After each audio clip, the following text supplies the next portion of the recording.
Friends, ತುಳುನಾಡ ಅಡುಗೆ ಮನೆಗೆ ಸ್ವಾಗತ. ಫ್ರೆಂಡ್ಸ್, ನಾವಿವತ್ತು ತೆಳುವಾದ ಅಕ್ಕಿ ರೊಟ್ಟಿ ಹೇಗೆ ಮಾಡೋದಂತ ನೋಡೋಣ.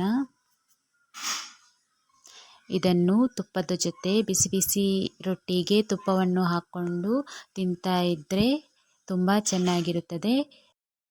ಈ ರೊಟ್ಟಿಯೊಂದಿಗೆ ಖಾರ ಚಟ್ನಿ ಇಲ್ಲವೇ ಯಾವುದಾದ್ರೂ ಸಾಂಬಾರಿದ್ದರೆ ಅದರೊಂದಿಗೆ ತುಂಬಾ ಚೆನ್ನಾಗಿರುತ್ತದೆ.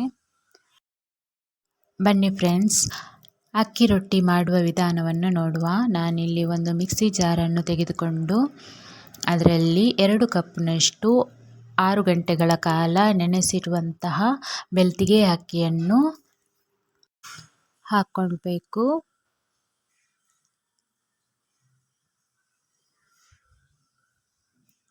ನಂತರ ಸ್ವಲ್ಪವೇ ಸ್ವಲ್ಪ ಅನ್ನವನ್ನು ಹಾಕ್ಕೊಳ್ಬೇಕು. ಇಲ್ಲದಿದ್ದರೆ 1-2 ಸ್ಪೂನ್ನಷ್ಟು ಮೆಂತೆಯನ್ನು ನೆನೆಸಿಟ್ಟು ಹಾಕ್ಕೊಳ್ಬೇಕು.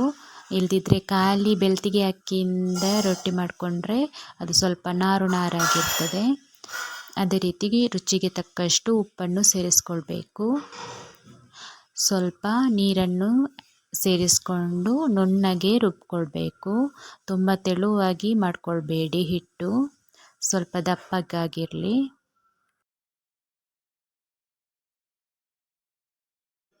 ನೋಡಿ ಫ್ರೆಂಡ್ಸ್, ಹಿಟ್ಟಿನಾದ ಎಷ್ಟು ದಪ್ಪಗಾಗಿದ್ದರೆ ಸಾಕು.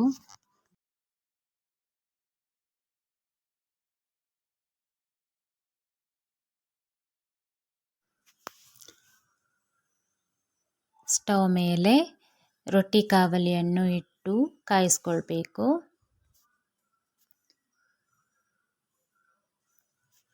ರೊಟ್ಟಿ ಕಾವಲಿ ಕಾದ ನಂತರ 1 ಸ್ಪೂನ್ನಷ್ಟು ಹಿಟ್ಟನ್ನು ಹೀಗೆ ಹಾಕ್ಕೊಂಡು ತೆಳುವಾಗಿ ಸ್ಪ್ರೆಡ್ ಮಾಡಿಕೊಳ್ಬೇಕು.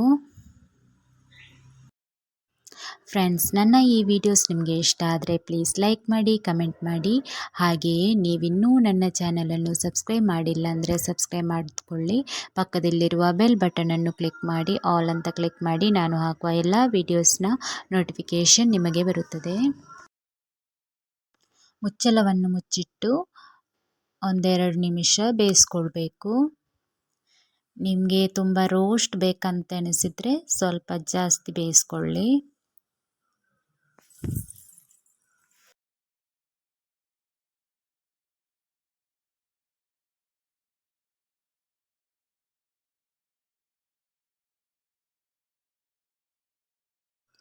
ರೊಟ್ಟಿ ಬೆಂದ ನಂತರ ಸಟ್ಟುಗದಿಂದ ಎಬ್ಬಿಸಬೇಕು.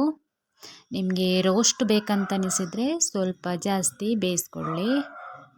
ಇಲ್ಲದಿದ್ದರೆ ಇಷ್ಟ ಆದರೆ ಸಾಕು. ಈ ಬಿಸಿ ಬಿಸಿ ರೊಟ್ಟಿಗೆ ಸ್ವಲ್ಪ ತುಪ್ಪ ಹಾಕ್ಕೊಂಡು ತಿಂದರೆ ತುಂಬಾ ಚೆನ್ನಾಗಿರುತ್ತದೆ.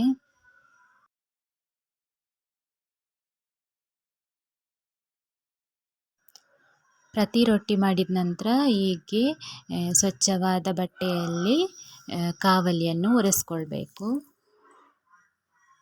ಅದೇ ರೀತಿ ಇನ್ನೊಂದು ರೊಟ್ಟಿಯನ್ನು ಮಾಡಿಕೊಳ್ಬೇಕು.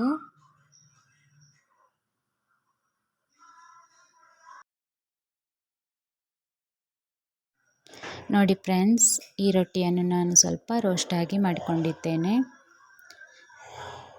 ಬಿಸಿ ಬಿಸಿ ರೊಟ್ಟಿಗೆ ಹೀಗೆ ತುಪ್ಪವನ್ನು ಹಾಕೋಬೇಕು. ಅದೇ ರೀತಿ ಚಟ್ನಿ ಇಲ್ಲವೇ ಯಾವುದಾದ್ರೂ ಸಾಂಬಾರಿನೊಂದಿಗೆ ರೊಟ್ಟಿ ತುಂಬಾ ಚೆನ್ನಾಗಿರುತ್ತದೆ. ನನ್ನ ಈ ವಿಡಿಯೋಸ್ ನಿಮಗೆ ಇಷ್ಟ ಆದರೆ ಪ್ಲೀಸ್ ಲೈಕ್ ಹಾಗೆ ಕಮೆಂಟ್ ಮಾಡೋದನ್ನು ಮರಿಬೇಡಿ. Thank you.